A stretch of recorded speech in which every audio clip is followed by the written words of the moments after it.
সংস্কৃতির একটি উল্লেখযোগ্য দিক হলো চিত্রকলা। বাঙালির চিত্রকলা জগৎ বিখ্যাত।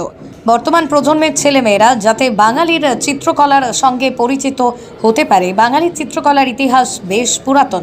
ভারতে ব্রিটিশ শাসন প্রতিষ্ঠা পাওয়ার পর এদেশে চিত্রকলা চর্চা প্রাতিষ্ঠানিক রূপ পায়। এই সময় বেশ কয়েকটি আর্ট স্কুল স্থাপিত হয়েছিল। আজ এক বিখ্যাত চিত্রশিল্পী প্রদীপ প্রধান সহিত পরিচয় ঘটালেন, যিনি প্রদীপ তার নিজের আলোকে নিজে ব্যক্তি, তবু দু এক কথায় বহিঃপ্রকৃতি ও অন্তঃপ্রকৃতি মিলে তার ছবি রূপকথায় হাজির। কলকাতা থেকে সৌমেন দাসের report, crime press, Bengal news.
আমরা এখন আছি Kolkata academy of fine arts.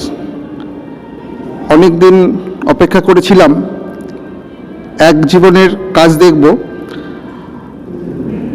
চিত্রশিল্পী শ্রী প্রদীপ প্রধান মহাশয়ের আজকে এসে গেছি ওনার রেট্রোস্পেক্টিভ। ওনার সাথে দু এক কথা বলে নেব। স্যার, এখানে বেশিরভাগ যে মাধ্যমে কাজ দেখছি, এই মাধ্যম নিয়ে যদি দু এক কথা বলেন। মাধ্যম মূলত বা প্রধানত জল রং। আসলে খুব একটা মাধ্যম নিয়ে জীবনে বেশি কিছু ভাবিনি, ছবি নিয়েই ভেবেছি।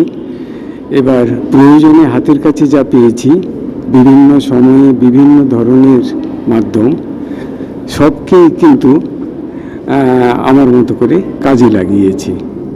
এখানে যেমন আছে জল রং, অ্যাক্রিলিক, আর্থ কালার, এবং সেগুলো বিভিন্ন ধরনের টেক্সচার এর উপর, যেমন পেপার, সিল্ক, এমনি কাপড়, বোর্ড, এইসব। যেটা বললাম শুরুতে, যে যখন হাতের কাছে আমি যা পেয়েছি সেটাই আমার ছবির মাধ্যম হয়ে উঠেছে। মোটামুটি কত দশকের কাজ আছে এখানে? 5 দশক, 70 দশক থেকে আজ পর্যন্ত। স্যার, আপনি ছবিতে অ্যাকচুয়ালি কি ধরতে চেয়েছেন? যাকে কাছে পেয়েছি তাকেই ধরতে চেয়েছি। আমি কাছে পেয়েছি প্রকৃতিকে, জীবনকে, মানুষকে। এরাই আমার খুব কাছের। সেদিনও ছিল, আজও আছে। আমি এদের ভেতরই আমি অনেক কিছু পেয়েছি। অর্থাৎ এক সময় তার আকার নিয়ে পড়ে থেকেছি দীর্ঘ জীবনের অনেকটা সময়। তার বাইরের রূপ, সেটা নিয়ে দীর্ঘকাল চর্চা করেছি। তারপর একটা সময় আমারই অজান্তে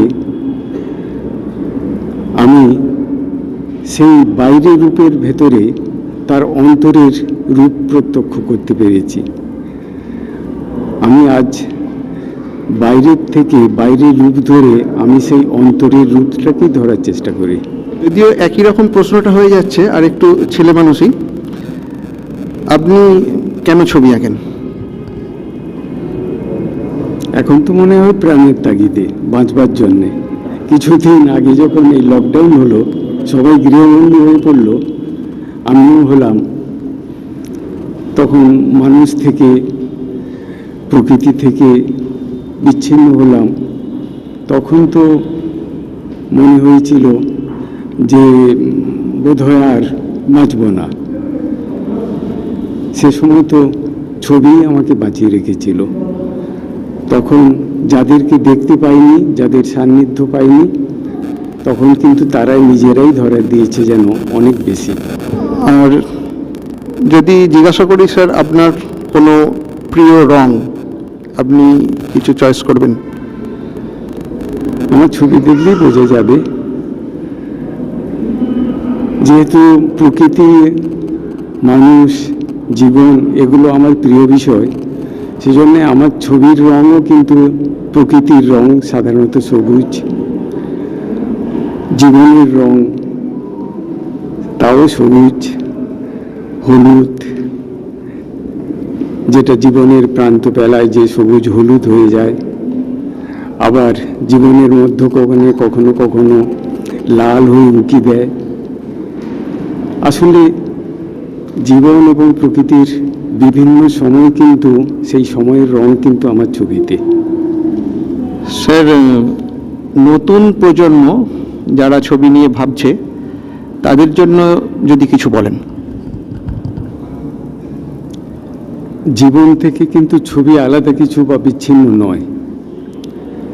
আমাদের জীবন কিন্তু বদলেছে, সাথে সাথে আমাদের চিন্তা, দৃষ্টিভঙ্গি এও কিন্তু বদলে গেছে। স্বাভাবিকভাবেই আমরা আধুনিক হয়েছি, আমরা পৃথিবীর অন্যান্য সভ্যতা বা তাদের শ্রেষ্ঠত্ব যেটাকে আমরা মনে করি, তার অনুকরণে আমরা যেমন করে অভ্যস্ত হয়ে উঠেছি, ছবির ক্ষেত্রেও আমার মনে হয় অনেকটাই। আমাদের নিজস্ব যে ধারা, চিত্রধারা যেটা ছিল, যেটাকে আমি বলবো অবনীন্দ্রনাথ ঠাকুরের চিত্ররীতি, যাকে নব্যবঙ্গীয় শিল্পধারা বলা হয়, সেটাতে আমরা একদিন গৌরবান্বিত হয়েছিলাম। অবন ঠাকুরকে আমরা শিল্পগুরু বলি সে কারণে, তিনি আমাদের ভারতীয় চিত্রকলায় শিল্প বিপ্লব ঘটিয়েছিলেন। কিন্তু পরবর্তী পর্যায়ে দেখা গেল আমাদের যে ভারতীয়ত্ব, আমাদের যে সংস্কৃতি, সেগুলোকে আমরা অন্যান্য বিষয়ের মতো ভুলতে শুরু করলাম। আমরা শ্রদ্ধাশীল হলাম না আমাদের দেশজ সংস্কৃতির ভেতর দিয়ে। নতুন প্রজন্ম উদ্বুদ্ধ হলো পাশ্চাত্য প্রভাবে। এর ভালোর দিক যেমন আছে, মন্দর দিক কিন্তু অনেকটা বেশি। কারণ আকাশের দিকে তাকালেও কিন্তু মাটিতে দাঁড়াতে হয়, মাকে তো মনে রাখতে হবে। সেটা থেকে আমরা যখন বিচ্যুত হলাম, তখন কিন্তু সেই বিভ্রান্তির কারণে তারা কিন্তু আমার মনে হয় পথভ্রষ্ট হয়েছে। আমার এই ছবি দেখে তারা যদি অনুপ্রাণিত হয়, তারা যদি আবার ঠিক পথে নিজের মাকে শ্রদ্ধা করতে শেখে, আমার মনে হয় তাতে তাদের উন্নতি হবে। এবং আমি আমার কাজের বা আমার চিত্রধারার ভেতর দিয়ে দীর্ঘ জীবনে আমি এটাই করতে চেয়েছি যে আমি নতুনের মতো হয়ে উঠতে। এটা সম্ভব হয়েছে আমার অসংখ্য ছাত্রছাত্রীর কারণে। কারণ সেই প্রায় শুরু থেকেই ছাত্রছাত্রীরাই আমার বন্ধু, আমার সন্তান, তাদের ঘিরেই আমার জীবন কেটেছে। তা বিভিন্ন সময়ে আমার ছাত্রছাত্রীরা এসেছে, তারা তো আধুনিকতা নিয়েই জন্মেছে, তারা তো নতুন প্রজন্ম, তারা তো পুরনোপন্থী হতে পারে না। তা তাদের মনের মতো হয়ে উঠবার জন্যে আমিও কিন্তু উপযুক্ত হওয়ার চেষ্টা করেছি। এই জল রঙকে আমি নানাভাবে আমার চিত্র মাধ্যমে বিবর্তিত হয়েছে।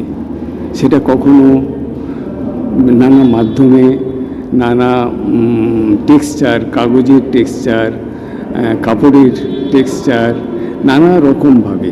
এবং বিশ্বের চিত্র যে ধারা, তাদের যে সমস্ত কিছুই সেটাকে আমি যথাসাধ্য রপ্ত করার চেষ্টা করেছি এবং আমার ভাবনাকে সমৃদ্ধ করার জন্যে আমি সেটাকে নিয়ে কাজ করেছি, কিন্তু কখনো ভুলে যাইনি যে আমি ভারতীয়। মাকে ভুলে আমার মনে হয় সেটা করা সম্ভব নয়।